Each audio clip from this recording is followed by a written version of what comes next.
Empezá nomás.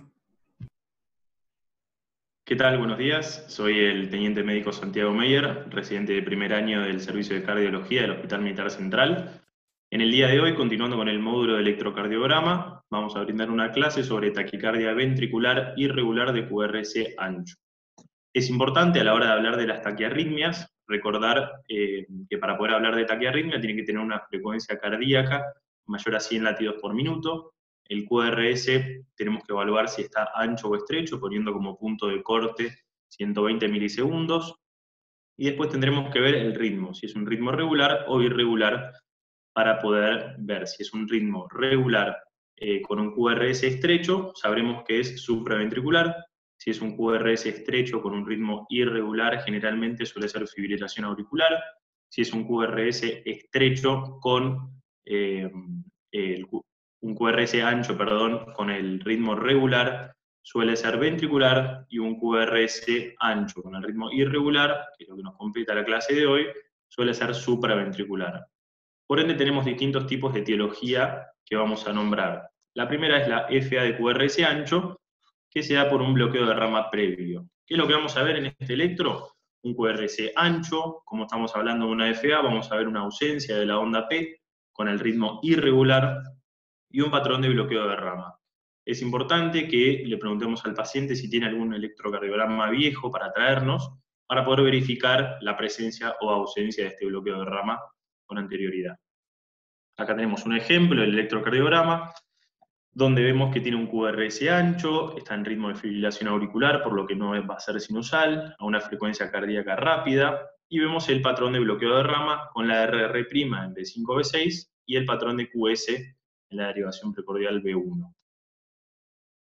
Después, otra etiología que podemos tener es una FA de QRS ancho por conducción aberrante. En este ejemplo, en este caso, vamos a ver, como seguimos hablando de fibrilación auricular, un electro sin onda P, irregular, con el QRS ancho, que mide menos de 140 milisegundos. Son QRS que son mayores a 120, pero no son muy anchos.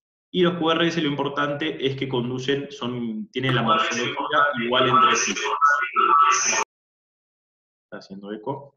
Y es muy probable que veamos un patrón de bloqueo de rama derecha. ¿Por qué decimos bloqueo de rama derecha? Lo que pasa en este ejemplo es que cuando el impulso llega a las de His y llega a las ramas, la suele encontrar es un periodo refractario. Y la que tiene periodo refractario más largo es la rama derecha. Por lo que es muy probable que conduzca a través de la rama izquierda y nosotros lo vemos reflejado como un bloqueo de rama derecha. Como vemos en el siguiente ejemplo, en la derivación B2, vemos un QRS. Primero vamos a ver un electro no sinusal, con las ondas F antes de que comiencen los QRS anchos. Son QRS de misma morfología, con el patrón de RSR', ¿sí? Acá tenemos otro ejemplo, es un electro no sinusal, ¿sí? Que va a tener una frecuencia cardíaca de 100 latidos por minuto, un eje desviado a la derecha de más 120, vamos a ver un QRS ancho, pero como nombramos anteriormente, no son muy anchos, ¿sí? Con su patrón característico de bloqueo completo de rama derecha en las derivaciones precordiales, con la RR' y la desempastada en B6. ¿Sí? Bueno, aparte, este electrocardiograma tiene un hemibloqueo posterior que no compete al caso, pero bueno, para nombrarlo también. Otro tipo de etiología es FA de QRS ancho, pero por conducción a través de una vía accesoria. ¿Qué es lo que nos vamos a denotar en este electro? QRS es ancho, con ritmo irregular, morfología variable. ¿Por qué? Porque podemos saber que algunos impulsos van a conducir a través de la vía normal y otros impulsos a través de la vía accesoria con su característica onda delta o con la característica que conlleve dependiendo de cómo conduce, si es anterora o no, como se nombró en clases anteriores. El ejemplo siguiente lo va a anotar. Vemos en la derivación ABF, como marcan las flechas, un QRS normal. Esto significa que condujo por el sistema de conducción normal del corazón. Y después los QRS que condujeron por la vía anómala. Luego tendremos la taquicardia ventricular polimorfa, que es el otro ejemplo, que es una taquicardia ventricular con ritmo levemente irregular. El QRS suele ser ancho, ¿sí? Son QRS de más de 140 milisegundos, que no mantienen una morfología, van variando de tamaño, forma y dirección a lo largo de la taquicardia, y que en los electros tenemos que fijarnos siempre el QT, ¿sí? Más que nada, esto vendría a ser antes de que se desencadene la taquicardia ventricular, ya que como se nombró en clases anteriores, nos va a producir una prolongación del QT, probablemente la taquicardia, ¿sí? Para hablar dos palabritas de la prolongación del QT, dentro de la taquicardia ventricular polimórfica tenemos el síndrome de QT largo, que implica los congénitos y los adquiridos. Para hablar un poco de los congénitos, tenemos que ver que el síndrome de QT largo congénito es una anomalía autosómica recesiva, donde vamos a ver que hay una alteración de los canales de potasio IKR e IKS, presentes en la fase 3, en la fase de repolarización, que se encuentran disminuidos, por lo que va a disminuir la salida de potasio en esta etapa y va a aumentar la entrada de sodio y calcio. ¿Esto qué va a hacer? Va a hacer que el periodo de repolarización se prolongue, prolongando de esta forma el QT y teniendo predisposición a que se pueda producir el fenómeno R sobre T.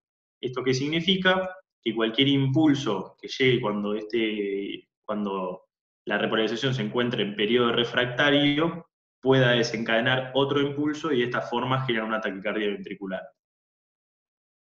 Después tenemos el síndrome de QT largo adquirido, que se puede dar por distintas cosas. Una puede ser por alteraciones hidroelectrolíticas, como son la hipomagnesemia, la hipocalemia, la hipocalcemia. Después pueden ser antidepresivos, como los IRS o como los antidepresivos tricíclicos. Es importante en época de pandemia, en época de confinamiento, tener en cuenta esto, ya que hay mucha gente que puede haber aumentado las dosis de sus antidepresivos o que comienza con la ingesta de antidepresivos, y quizás en un paciente que ya tenía el QT en su límite máximo o que tenía un QT prolongado, puede llevar a distintas alteraciones, por lo que es importante a la hora de la interrogación preguntar bien la medicación habitual. Después antiarrítmicos, como pueden ser los de clase 1C y los de clase 3, y una variedad muy amplia de drogas que vamos a encontrar en esta página que les dejo ahí abajo, que vamos a encontrar todas las drogas que nos van a modificar el QT, es una línea muy grande, muy amplia. ¿Sí? También hay antibióticos, por lo que es muy importante a la hora de que nos llegue un paciente, ver siempre el electro, ver el QT y en caso de que tenga un QT máximo o un QT prolongado, ingresar y ver que la droga que le estemos dando nosotros, como por ejemplo el omeprazol, que es una droga que se utiliza muchísimo en el hospital en internación, nos prolonga el QT. Entonces, en caso de que nuestro paciente tenga un QT prolongado o un QT máximo, tendremos que cambiarla por ranitidina o ir buscando otras alternativas. Lo mismo con antibióticos y con distintos tipos de drogas. Por último, vamos a hablar de torsada de punta, que es un tipo de taquicardia ventricular, como se nombró anteriormente. Puede ser desencadenada por un patrón de R sobre T. Como dijimos, esto era cuando se iba prolongando el periodo de repolarización. Cualquier impulso que agarre en periodo refractario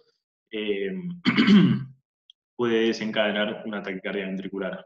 Tiene morfología de QRS ancho, que cambia después de una serie de latidos. Esto es importante porque es característico de la torsada de punta, cuando va variando, más que nada en su voltaje, lo vamos a ver. Son RR levemente irregulares y frecuencia cardíaca de 150 a 200 latidos por minuto.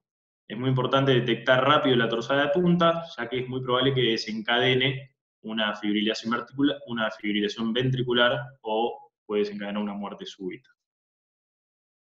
Muchas gracias. Una clase corta, espero que se haya entendido. No sé si hay alguna pregunta.